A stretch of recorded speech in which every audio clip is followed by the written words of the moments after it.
I think in this presentation, you know, I've tried to cut some little snippets that I think are interesting to Brazoria, but I gave a previous presentation specifically on the courthouse in Brazoria that was well received, and I'm probably going to do that one again.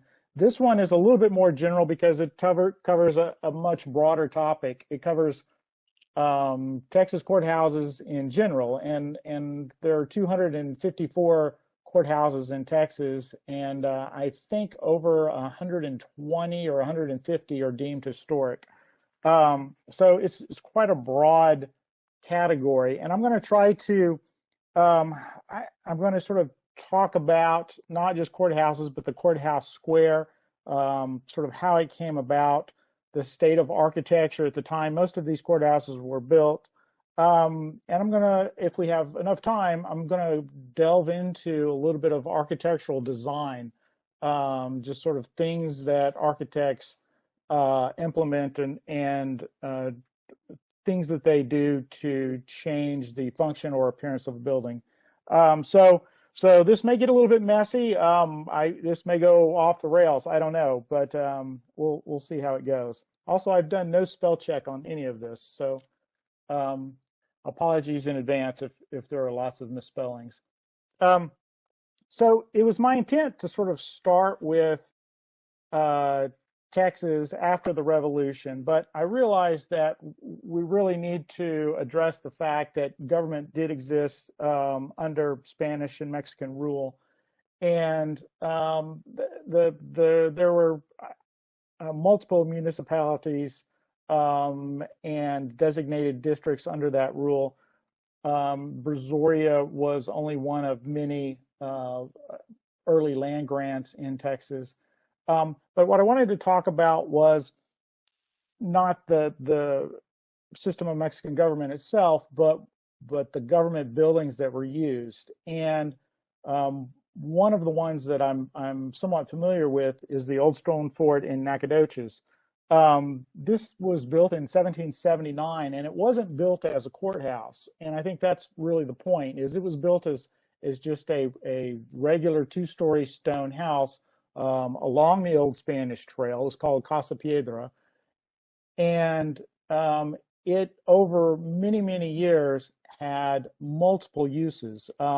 It was used as the home of the first alcalde of the Nacogdoches district. It was used by Vicente Cordova, who, if you know your Texas history, he was, I think, the instigator of the Cordova Rebellion, as it was called, trying to overthrow the early Texas government. After the Texas Revolution, it served as the first courthouse in East Texas. But over the years, it was used as military barracks, a general store. It was temporarily used as a jail, and was also used as a saloon. So, you know, this was just the fact that it was probably the biggest, strongest building along the old Spanish Trail, is how it got to be used as a courthouse. And of those 18, there were 18 Mexican municipalities, I think, that attended the initial Texas Congress.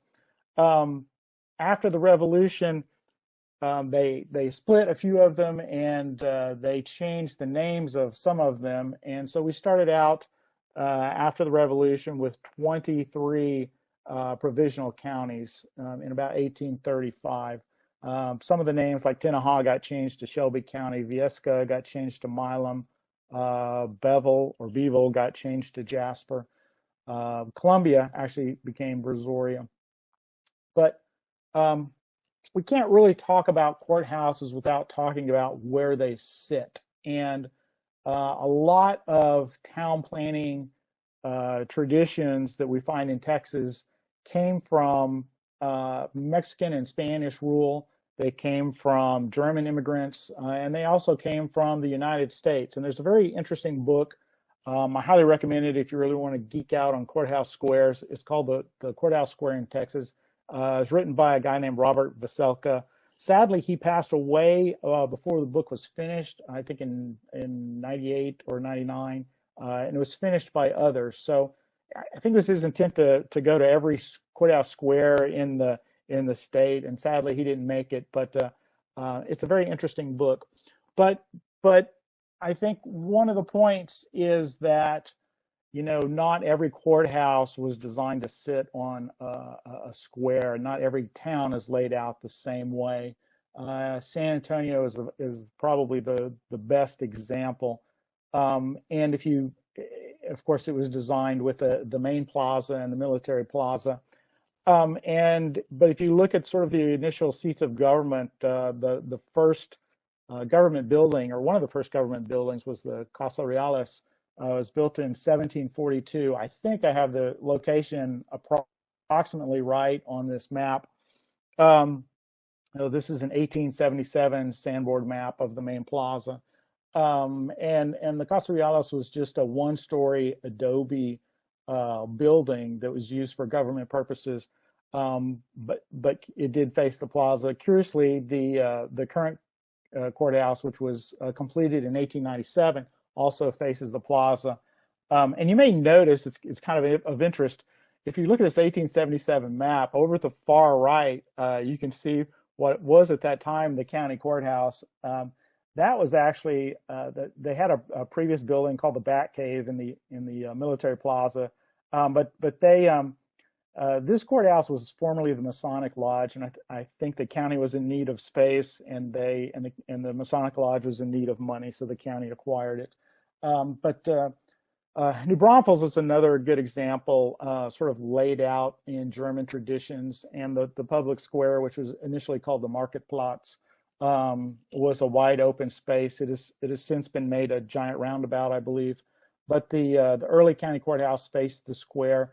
The present J. Riley Gordon Courthouse also is sort of there at the corner of San Antonio and Seguin. So these were public areas, but not necessarily squares that were designed to house the courthouse. But what Veselka does in the book that's kind of interesting is he identifies basically 4 types of county squares, and he traces their origins. He called them Anglo-American, but he traces their origins back to sort of the Northeast.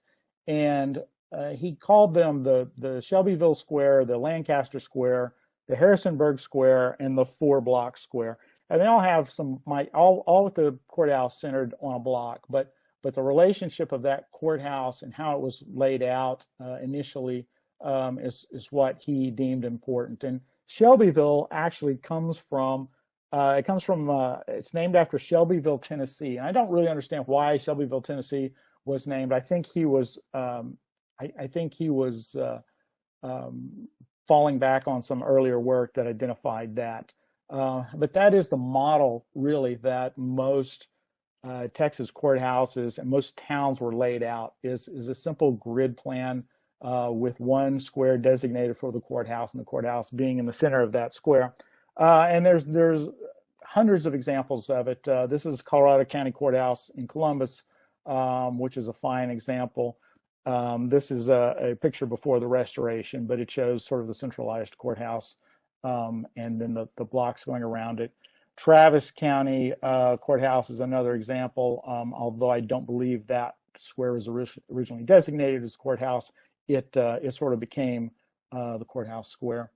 I think it's important to remember that in early Texas, a lot of courthouse proceedings were held outside before any structure was built.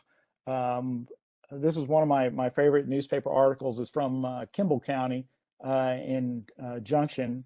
This is actually before Junction was formed, but I'll read it to you. It says, Judge Blackburn held the District Court of Kimball County in a post oak grove. The judge sat on a log, the lawyers at the roots of trees, the grand jury on the grass 50 yards off, while the prisoners were quartered about the same distance on the opposite side.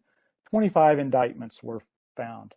So these guys were practicing law outside, and Kimball County was actually kind of rough. The Judge Blackburn had been afraid to visit it, and had to have the Texas Rangers basically um, take him to Kimball where he could hold court. So another good example is Colorado County, again, and they actually advertised this in postcards as being the first courthouse, but it was held under a tree, which was directly off of the main square. Um, but the earliest courthouses, of course, and I'm talking probably 1840s and 1850s, were log buildings. Sadly, most of these, if almost all of them, no longer survive. They were one story made with local logs. The oldest surviving one that I'm aware of is, I believe, in Claiborne. I'm sorry, it's in Comanche County. It's known as Old Cora, and it's a standard dog trot log cabin that was used for court proceedings before they were able to build a courthouse. McLennan County, Waco also had a log courthouse as their initial one in about in the 1850s. Supposedly, though, it was a two-story building. Of course, it no longer survives. I think there's a contender to Old Cora being the oldest, but I think I can't remember if it's Johnson County or where it is, but there is another surviving log courthouse. Sadly, Old Cora has been dismantled and reassembled, so it's not in its original location. But the earliest substantial courthouses were wood framed, and Brazoria had one of the earliest, if not the earliest. Construction was started in 1839. We actually have a photograph of it, thanks to the museum. And it was a typical, but very large building. The lumber supposedly was brought in by schooners from Mobile and Pensacola, according to the newspaper article. It was constructed of cedar and live oak lumber, costing $50 per 1,000 feet, if you can believe that. And the total cost per this 1894 article was $6,000. But you can see, and we don't know the date of this photo, but you can see it did have an entry porch. The courtroom was presumably on the second floor. It had sort of this nice fan arch transom over the entrance. But it had lots of glass, and I think Brazoria, being close to the coast, was able to import a lot of glass. So there was a lot of natural light coming into this building. But wood frame was probably the predominant courthouse material for quite a while, and part of it was out of necessity. Part of it was just the fact that a lot of these rural communities could not afford masonry. So this is another favorite courthouse of mine. This is in Ochiltree, which is way up in the Panhandle. I believe that this county wasn't formalized until the 1890s, and so this building dates to about then. This is sort of a great picture. It's actually snowing in the picture if you can't see it. But again, it's a very simple wood frame building, 2 stories, with a sort of a projecting bay that serves as a protected entrance. Right next to Ochiltree is Lipscomb County, and they also had a wood courthouse as their first building, but they didn't all take the same form. This is kind of an interesting photo, I always thought, because basically this looks like a mercantile store. It's just a simple gabled building that sort of has this rectangular storefront slapped on the side. It does have masonry off to the side. I don't know if that was used for vaults or what, but there was quite a variety in sort of the overall form, and a lot of people just utilized what they knew. The problem with wood frames, though, was very apparent. They were always under threat of fire. And I'll read this. This is from 1849, and this was written by the county clerk in Jasper County after they lost, I believe, their courthouse and their jail. But he says, "I'm sorry, I'm under the disagreeable necessity of communicating to you the disastrous event which has taken place in this county. On the night of the 28th or morning of the 29th October, our courthouse and jail were both set on fire by some evil-disposed person, and both reduced to ashes. All the public records and papers belonging to the offices of the district clerk, the county clerk, and the district surveyor were consumed. Nothing was saved. By the conflagration, all the business of the county is left in a state of confusion. And so fire was a constant threat, and this was blamed on some evil disposed person, but frequently it was arson by people who had disagreements with the court or were under indictment. There's a little bit later one in Kimball County. The Kimball County Courthouse at Junction City was burned the other day. All the papers and records of the county were destroyed, and those who were under indictment are now happy. So that's 1884. So I think that shows. I think that shows that the ever-present threat that these wood buildings faced, and in the 1860s and 1870s. There was really a movement to make records and buildings fire safe, and the counties, the ones that could afford, would purchase these heavy bank vaults, was what they were, but they were all deemed to be fire safe. I've actually seen newspaper recordings where the companies that would build this would build a building and burn it down with the safe inside as proof that their safe could withstand fire. Some of these things still exist. I worked on the Colorado County Courthouse, and they still have their Herring Patent Champion, which is beautiful safe. It's about 6 feet tall. But these things were very expensive, and you can see even in this photo, there's a concrete foundation under this. This safe is actually older than the building. It predated. The county bought it and moved it, bought it for the old courthouse, but moved it when they built the new courthouse. But in the 1870s through the 1890s, really, there was quite a bit of patents and inventions and work done to make buildings fire safe, to make them fireproof. Not just the structure, like the wood columns being substituted with iron columns, but the floor system, using a steel and concrete floor system as opposed to wood joists. The roof system. Brazoria, the courthouse in Brazoria, the museum, actually has a very early, or had, I should say, a very early vaulted concrete floor system. And I'll see if I can mark this, but there are steel beams that are set in the wall, and then they spanned those with this sort of corrugated vaulted ironwork, and then poured concrete on top.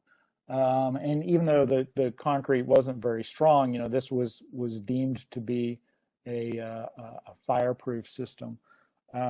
Sadly, this was all very deteriorated, and we had to replace it with sort of a modern system. But we tried to document it well before we had to remove it. But although it was not really considered new, masonry construction, obviously by the Nacogdoches building, but masonry was deemed safer, more substantial, but it was also more expensive. But it did allow some changes, and it allowed it sort of, rather than using individual safes, it allowed you to build entire vaulted rooms. This is the Kendall County. This is a plan view looking down of the Kendall County Courthouse.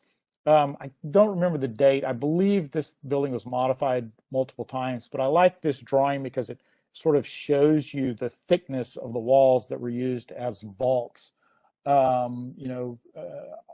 Twice as thick as sort of a normal masonry wall. This was probably done in the 90s, and one of these vaults has been changed into a restroom. But Anyway, this kind of gives you an idea of the thicknesses that were used in the masonry. And actually, this was done by students. And um, early vaults, they were smart enough in the vault construction that they typically left in airspace. So the vault would not act as an oven. You wouldn't get that thermal bridge, if the rest of the building was on fire. Brazoria actually has that as well. Um, but slowly things sort of transitioned into masonry construction. Most of the early buildings were sort of based on northeastern building techniques and styles. They're typically called four-square buildings because they're roughly square in shape. They're somewhere between 3 and 5 bays to a side, usually a simple hipped roof, often with a small tower or cupola in the middle. The courtroom was typically on the second floor, although not always on the second floor. There was variation, but sort of the basic style that was used for masonry courthouses did come from the Northeast. And we see that in early locations. The Harrison County Courthouse of 1851 was actually rather ornate in that it had these pilasters on these columns, pilasters on the front that gave the elevation a little bit of depth. But also Matagorda County, had this is 5 bays wide. Matagorda also had one, again, it's 5 bays wide, 2 stories, little cupola on top. Let's see. The Hill County Courthouse in Hillsboro, Texas, is a little bit late, 1874, but again, 5 bays wide by 5 bays wide, opening on the front, hipped roof, cupola on the top. And so you kind of look at this, and it's actually very similar to the wood-framed first courthouse in Brazoria. This four-square architecture, some people call it, sometimes it's referred to as antebellum architecture. I kind of prefer not to do that because antebellum architecture is associated with plantation architecture.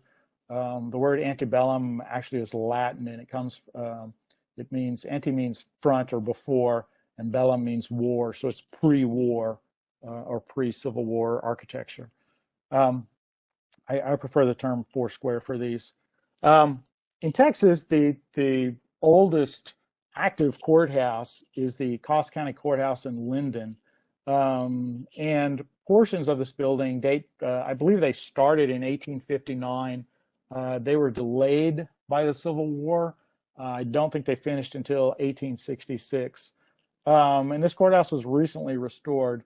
But it's really hard to identify sort of that 1860s building within this because the sort of classical revival front facade was added, I think, in the 1930s. However, we do have pictures that kind of show the building. I believe this is Coss County, but again, it was a very simple four-square building, 5 bays to this side. This side looks like it has maybe 6 or 7. Hipped roof. This one has a cupola that looks like it has a little widow's walk around the outside of it. We actually have a description of this. A 50-foot by 60-foot structure, 2 stories high, brick chimneys, hipped metal roof, painted a lead color, 23-foot high cupola with a zinc-covered dome. The interior featured 12-foot high ceilings, tongue and groove wood flooring. The entire courthouse was painted Spanish brown inside and out. That's from the THC Atlas. Let's see. This is just kind of a side note. If you ever get to go there, the Cass County has an amazing vault that they used for their records. It's not original. It doesn't date to the 1860s, but it was recently restored, and it looks absolutely fabulous. So one of the biggest things that happened in the evolution of Texas courthouses happened in 1881. The Texas state legislature authorized counties to use bonds to build new courthouses and gave them the ability to levy a tax to pay for those bonds. So for the first time, counties could incur a debt for the construction of a new courthouse. And we generally call or think of this as the golden era of courthouse construction in Texas. Um, and why 1881 was important was Texas at the time was experiencing really rapid growth, both from immigration and the manufacturing and the railroads. The U.S. Census 1870 gave a population of 818,000 people. A decade later, it was almost 1.6 million people. So that's a 94% increase in 10 years.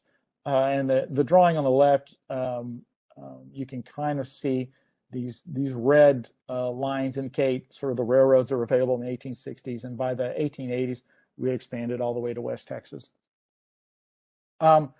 So what was architecture like in the early 1880s? And I think it's important to note that there really, there was no national style. The U.S. was still relying on European precedents for both the form and the ornamentation of public buildings. A lot of work was done. A lot of the federal work was done. I should say all of the federal work was done by the U.S. Supervising Architect's Office in Washington, D.C. And it was under I believe it was under the Department of the Treasury. And they employed dozens of architects and draftsmen who worked extensively on federal buildings. This is actually an early rendering of the U.S. Custom House and Post Office that was built in Galveston. And I like this because it really has this kind of, I don't know what you call it, Islamic flair to this tower. And, the building that got built, although it sort of looks like this in form, all of that detailing was stripped off of it. And what we call Victorian architecture, which is basically the architecture that happened during the reign of Queen Victoria. There is no one Victorian architecture. It's really a multitude of styles. It's Romanesque revival, it's Italian age, Second Empire, Gothic revival, stick style, and many others. So I like this drawing because it shows the architect was trying to do something new, something different. But the ultimate style that this building took was vastly different than what was drawn. For courthouses, though, once they had sort of the funding, most of the designs were competitions between architects, usually invited. Oftentimes they would invite architects from out of state, and each of those architects would prepare plans, not plans, but they would prepare sort of a rendering of how they envisioned the courthouse. Sometimes they had plans, sometimes they would bring samples of previous work, and they would present that in front of commissioner's court, or sometimes the commissioners would designate a public committee to advertise for architects and review plans. And I didn't label these. I probably should have. I believe starting in the upper, I believe that's Alfred Giles, Nicholas Clayton on the far right. The bottom left is John Warrenberger, I think. I believe the guy on the bottom right is Alfred Mueller of Galveston. The only guy without a mustache is J. Riley Gordon in the middle. But all of them were prominent. I don't believe any of them, you have to understand that the architecture profession in Texas was still sort of nascent, and all of these, I believe, had training elsewhere. I believe the first architectural degree given in Texas was not until, I believe it was 1906 at Texas A&M. Although they did talk about, or they did in their engineering courses, they did talk about building construction. So most of these guys were trained out of state, and they brought that training with them. Alfred Giles, I believe, was trained in England. And I should also say that trying to classify buildings, I want to talk about sort of architectural styles, but I have to preface that by saying that classification of styles is very difficult, and has led to sort of many arguments among my profession. But that's because architects could pick and choose many different elements and apply them to the building. This is one of my favorites. It's an Alfred Giles building. It was the El Paso County Courthouse. He got into a lot of trouble in this building. He was actually temporarily jailed for this building, but it's heavily ornamented. It's always been referred to as Second Empire style, but there are elements of Romanesque Revival, Renaissance style, quite a few different things going on here. So I just wanted to kind of point that out. One of the most popular styles was sort of Romanesque Revival, and it's sort of it was popular starting about the 1870s, and people call it Romanesque, but we have to remember that the actual Romanesque period was 12th century Europe, but it combined sort of elements of those mostly church and some fortress buildings, usually use detailing like very thick masonry walls, sort of rusticated stone, that very textured stone that gave the building a sense of solidity. Usually they were symmetrical, and this is a very notable example of not being symmetrical. In the United States, the design was popularized in Boston by an architect by the name of H.H. Richardson. So sometimes you'll see this actually called to as Richardsonian Romanesque as opposed to Romanesque Revival. But it was probably the most popular architectural style for courthouses during sort of that golden era. And J. Riley Gordon actually used it on many buildings. You can see the bottom right is the Brazoria County Courthouse, 1894. Used pretty much the exact same plan as the Van Zandt County Courthouse, which I believe was built a couple of years earlier. But you can see sort of the let's see if I can turn on the little annotation again. You can see in the Brazoria, you can see the big stone arches. Those stones are much bigger than they need to be. The sort of very heavy stone used at the base to sort of give the building a sense of solidity. Byzantine architecture also used a lot of polychroming. So this building up at the top, there's the heavy arches, but you see sort of this different colored lattice work in the brick that was used. So another sort of very popular style was called the Second Empire style, predicated on Napoleon III's Second Empire, taking elements of the French Renaissance. It was also very, very popular for courthouses. Anytime you see a mansard roof, that's going to be called a Second Empire courthouse. This is the Crockett County Courthouse in Arizona, and it has some of those elements. It doesn't actually have a mansard roof, but it sort of has this curving mansard tower, central tower on the front facade, and it's heavily ornamented. One of the most prolific architects who used this style was a guy by the name of Frederick Ernst Ruffini, or F.E. Ruffini, and he actually came up with a very simple floor plan, which you see here. I don't remember if this was for Blanco or for Sutton County, but it's a very simple cross-axial courthouse, courtroom on the second floor. But he was able to, and it could be done very cheaply. It was very simple and could be built very cheaply. I think it was under $15,000 at the time. But he was actually, this design was actually utilized for, I think, 5 different counties. The old courthouse in Blanco still stands. The courthouse in Sonora, Sutton County, is a still standing version. The third standing one is in Paint Rock. It's in Concho County. All of them are actually slightly different. I was fortunate enough to work on all 3 of those in some capacity. And it's probably worth a whole nother article just to talk about some of the differences in them. Italianate was also a very popular style.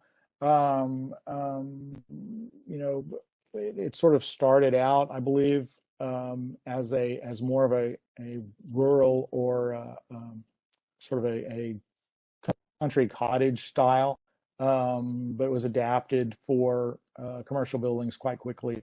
Mainly you can tell by sort of heavily bracketed cornices.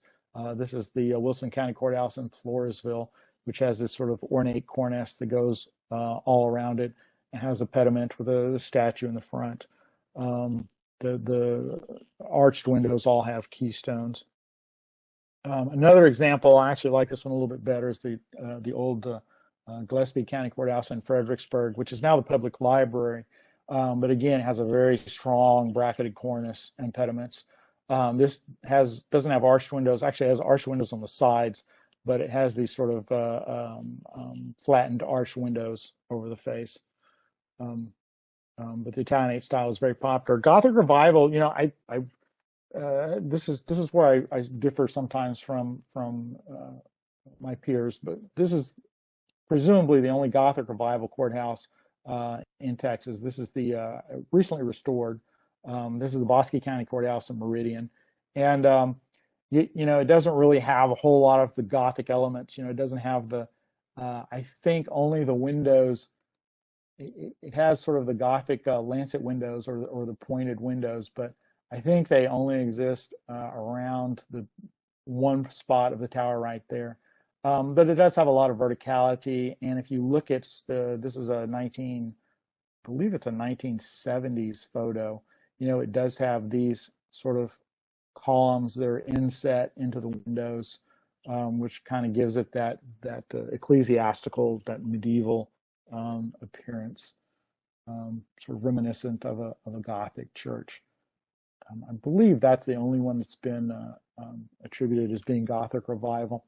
But there are a lot of others that really don't get a whole lot of mention. This is actually the first courthouse that J. Riley Gordon did was in Rockport. It was the Aransas County Courthouse. It was demolished in the mid-1950s, but you see this photograph, and it's really sort of an oddball courthouse. It sort of has this Moorish influence in these sort of flattened domes over the entry tower and then the central tower. But the other thing is it has these little Moorish windows. These are called, some people call them horseshoe windows, or some people call them keyhole windows, not only at the entrances but over each of the windows. And there were others. This is a very interesting example. The Panola County Courthouse in Carthage and the Shelby County Courthouse in Center. They were built by a Irish American architect who was also the builder by the name of John Joseph Emmett Gibson, J.J.E. Gibson. But he used elements that reminded him of castles back home in Ireland. And I call this sort of Irish castle revival. Others call it Romanesque revival. I think this is really unique and sort of deserves a category of its own. And I don't think there's any like it elsewhere. But it just goes to show you that the Golden Era, there's quite a wide variety of architectural styles being practiced. And so the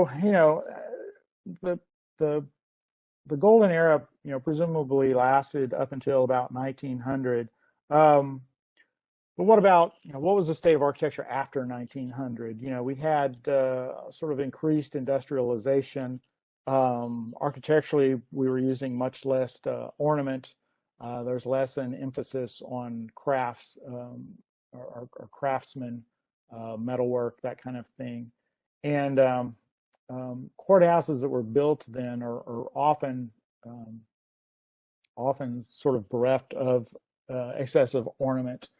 This is the example of classical revival, sometimes called neoclassical, but basically it was a sort of relooking at Greek and Roman forms after the turn of the century, typically with large sort of, this is like a Greek pediment on all four corners of the building, of an otherwise masonry building.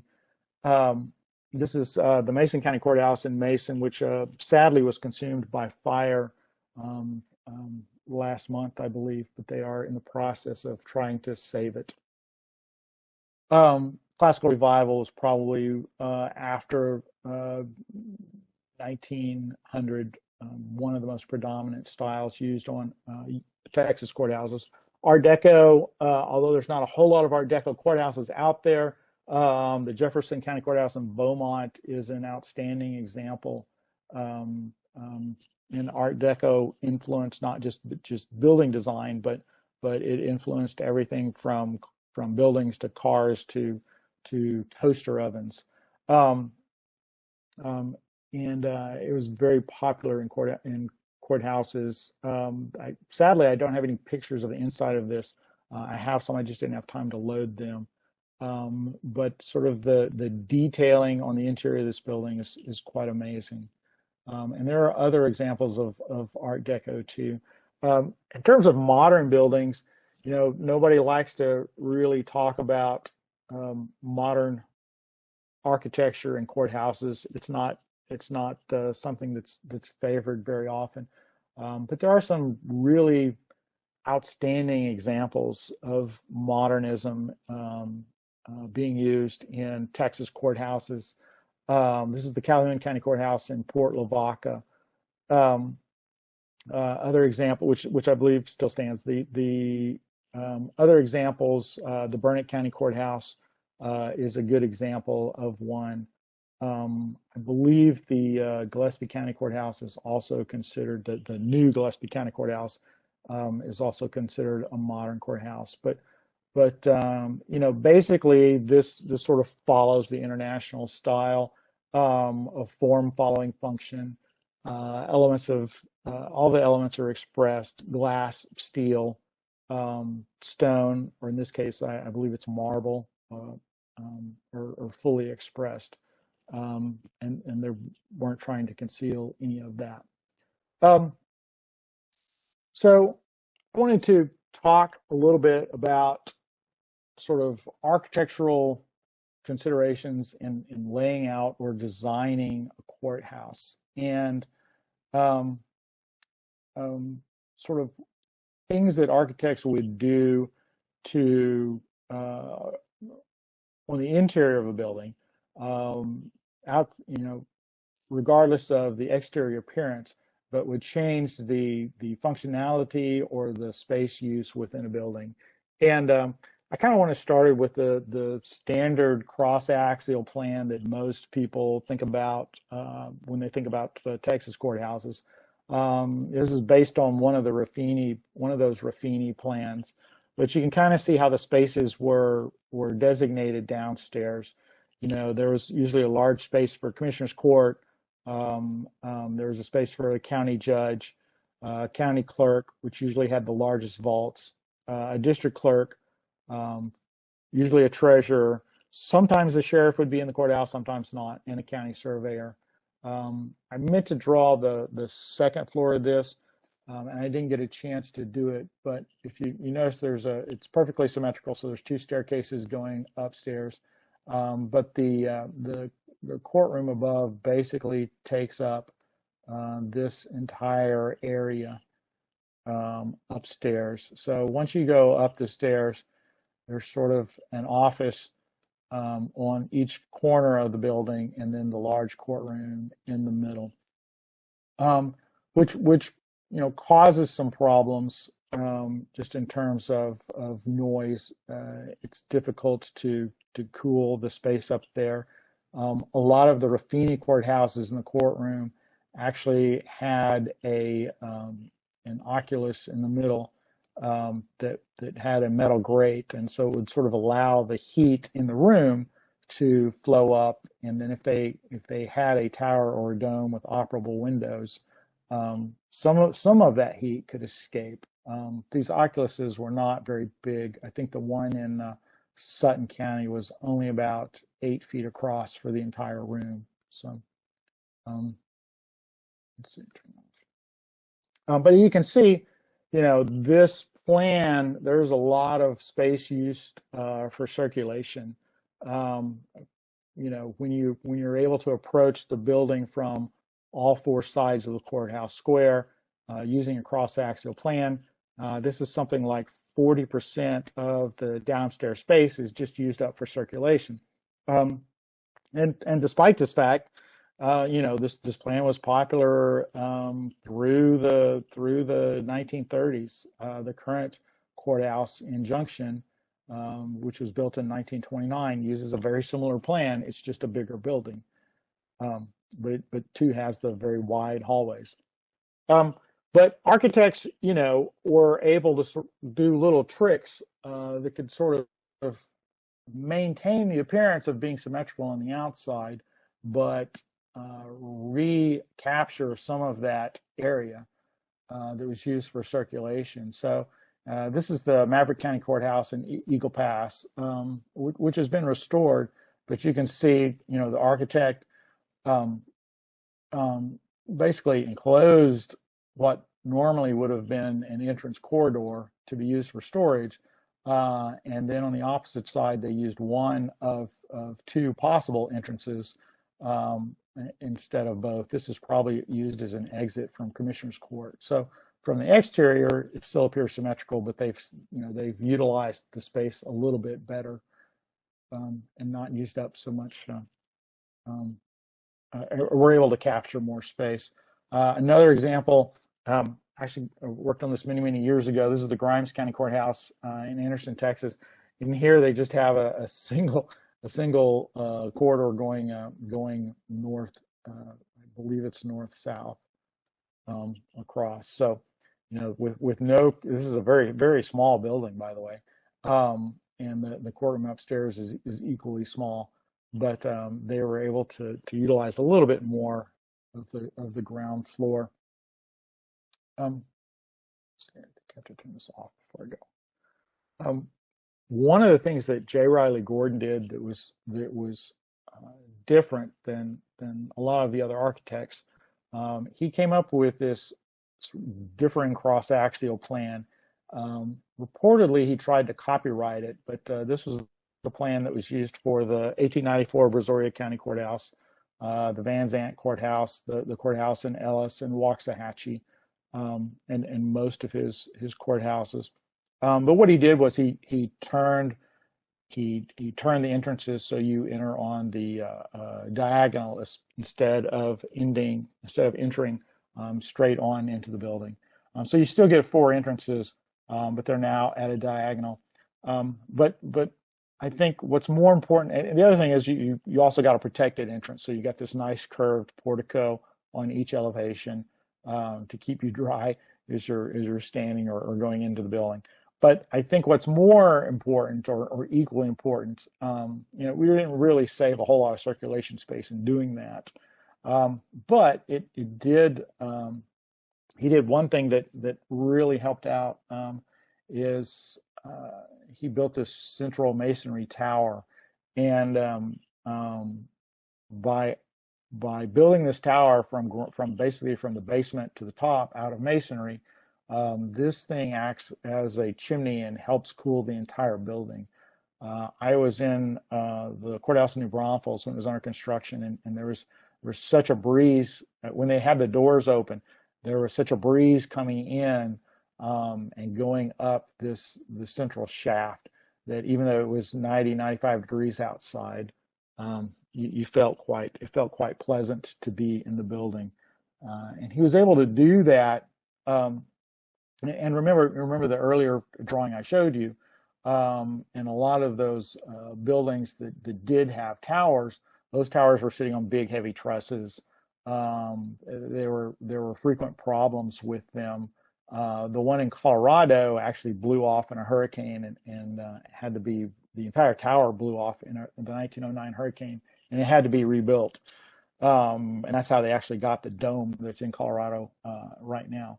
But so this, by allowing the masonry to go all the way from the basement up to the roof line allowed for a much stronger tower.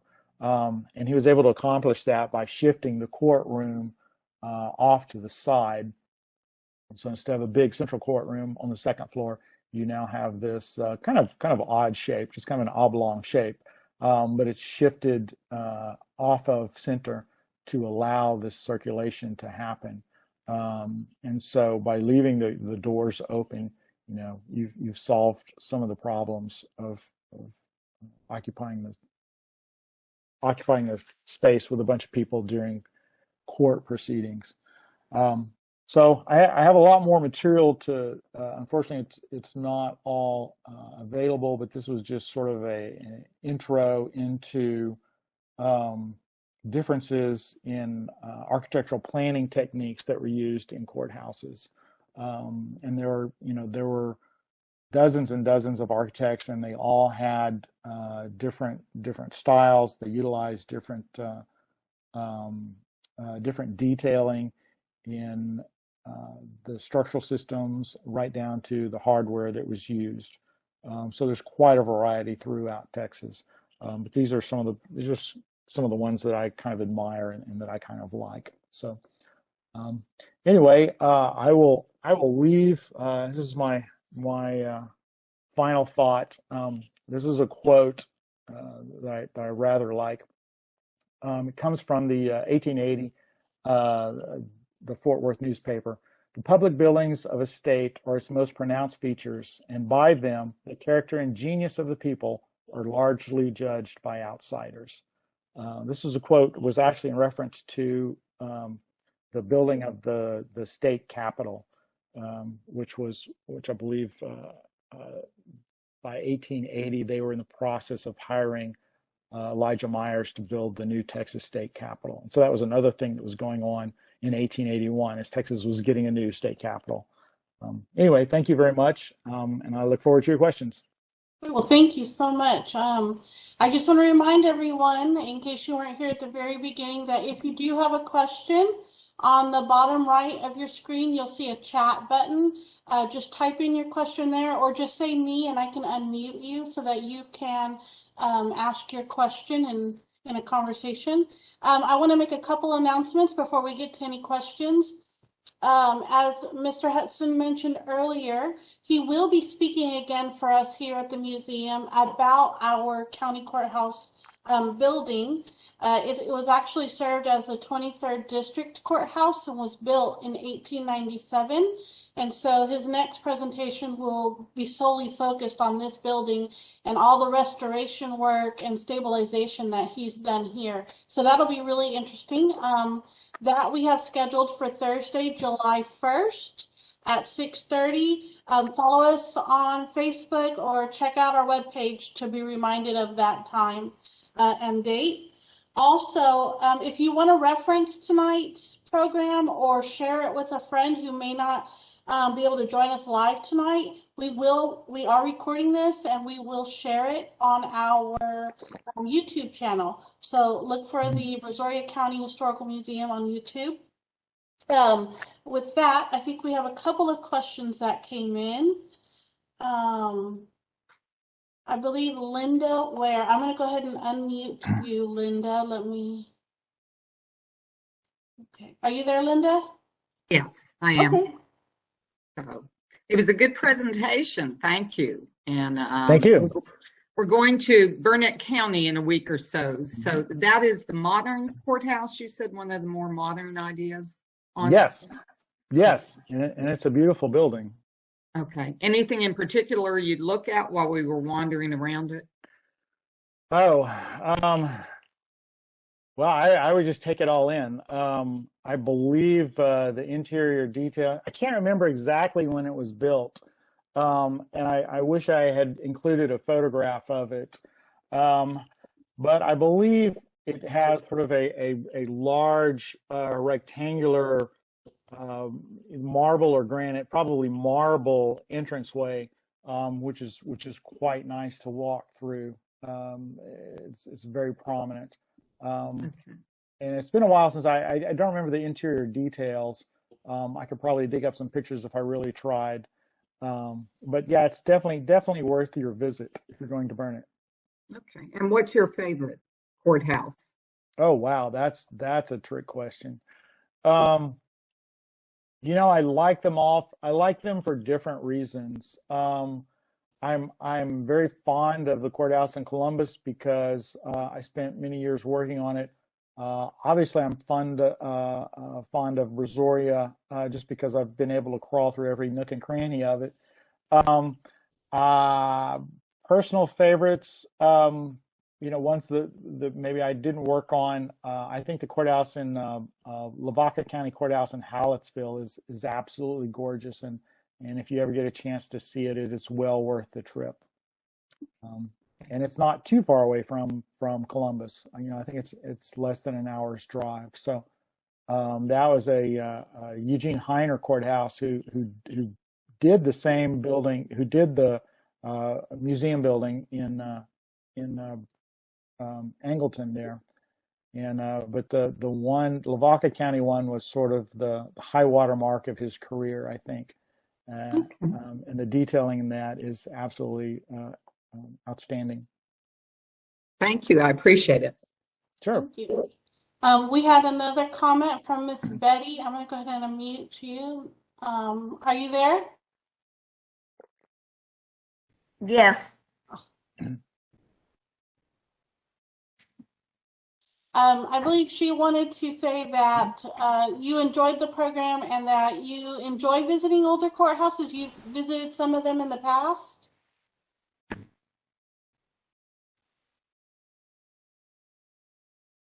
Are we asking Betty? Yes. Okay, let's see if we have any other questions. Oh, was the courthouse in El Paso demolished? And if so, why?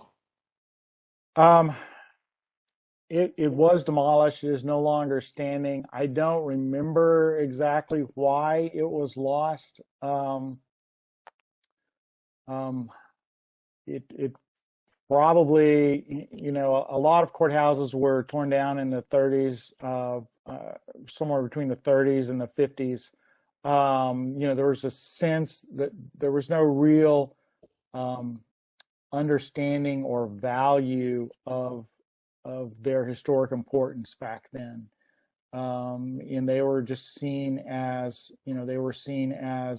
not meeting the needs of the county at the time. And there's something that we sort of always fight in our restoration profession, and that is this notion that a lot of people have that newer is always better. And so I think a lot of towns are regretting decisions to tear down beautiful buildings like that, because every time they do, they're losing a little bit of their history. Thank you. We do have another question from Neil.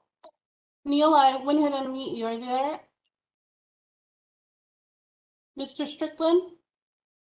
Oh, hold on. Let me do that again. Hello? Are you there? Yes. There, I got you. Hi. I wanted to ask any thoughts or insights on the Atascosa County Courthouse in Jordanton. Oh yeah, so that's a beautiful courthouse too. And I've been through it several times, recently restored, and that didn't fit any of the like the categories that I presented. I just didn't have time to present more categories, but it's absolutely gorgeous. And let's see, it is a very similar to which courthouse was built very similar to that? Was it the one in Hidalgo? I can't remember. But no, they did a fine job in restoring it, and it is well worth a visit. Thanks. All right. We have another question from Marie. Marie, I'm going to unmute you. Are you there? Yes. Oh, I it's also it's pronounced Jordanton by the locals. I always pronounce Jordanton, and the locals all say Jordanton. So just FYI. I'm sorry, I didn't mean to interrupt. No, it's okay. I'm a historian, so I was wondering, could you go into more detail as to why you like to differentiate the architecture from antebellum versus the courthouse architecture, considering they were happening at the same time? Yeah, I think of antebellum as sort of a reference to the time period. Oh, Um, and the term Foursquare to me more relates to the actual building type. So antebellum, just means anything that predated the Civil War. But I think when people think about it, uh, they attribute the term with plantation architecture, big plantations, big, two-story verandas, that type of thing. oh, So I think that's why I don't really like to use it. It's fine to use the term, but I think of that more of a time period or an era. So when talking about sort of the square or early rectangular courthouses, I just like the term Foursquare.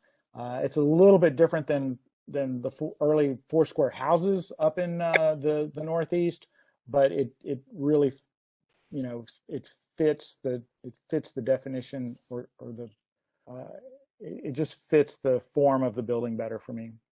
oh, okay. Thank you. Mhm. If anyone else has any more questions, can you tell me, of the historic courthouses still standing today, how many of them are still operating, like roughly percentage wise, are still operating as courthouses? Oh, that's a good question. I don't of the I don't know off the top of my head. There are a few that are abandoned. Um, Most of them are operating in some form or another. And there's a few that have been restored or semi-restored, but are not occupied. The one in Randall County, up in Canyon, is a good example. The exterior was restored years ago as part of a THC grant, but the interior has never been restored, and the building is not occupied. So, there are a few of those out there. But there's a lot of courthouses that still need work, and despite the fact that we've had grant rounds almost every 2 years since 2000. I think we missed 1 year when the funds were not fully allocated. There's still a lot of work that needs to be done, and it's also my hope that once all of the eligible historic courthouses are restored, that the program will be expanded to include perhaps historic jails, or historic post offices. They typically ask for 40 million every biennium. They usually end up with about 20 million. It's really a drop in the bucket compared to the entire budget of the state of Texas. So I would encourage those who are interested in saving courthouses, to talk to your representatives, and make sure that's on their agenda. And it's really it really crosses both political parties. There's very few who don't support Texas history, and trying to preserve it. So Well, thank you. And I have a question that I'm just curious about. sure. You mentioned that the architect was jailed, for the El Paso County Courthouse. Why was he jailed? Um, I can't remember. He was accused of some impropriety, and um, he didn't spend very long in jail. But they had a commission that reviewed it, and he was completely exonerated. But it was one of those things that he, um, you know, his reputation never completely recovered, I should say.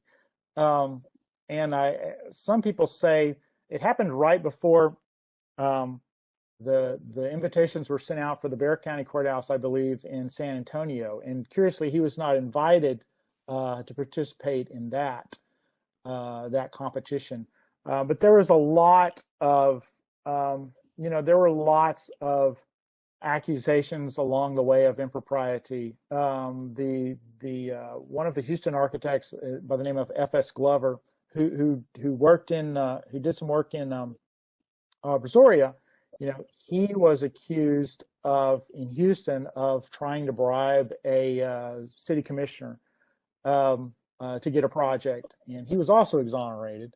There were even, you know, there were accusations of impropriety. J. Riley Gordon, when he was competing to get the Lamar County Courthouse in Paris, Texas, I believe he accused another architect, A.O. Watson, of basically stealing his design. Sadly, the other architect's design I don't think survives to this day, so we can't even judge it nowadays. But there was frequent anger between architects and accusations of things not going right. All right. Well, thank you. I was just curious. It was an Yeah. interesting. Well, I really enjoyed your program. I know everyone here who has commented has also really enjoyed your program. And we look forward to seeing you back in July to discuss our building. Sure. I'll be All right. glad to do it. Well, thank you all for joining us. And again, join us July 1st, 6:30, where he'll talk about this courthouse, the 23rd District Courthouse here in Angleton. Thank you again.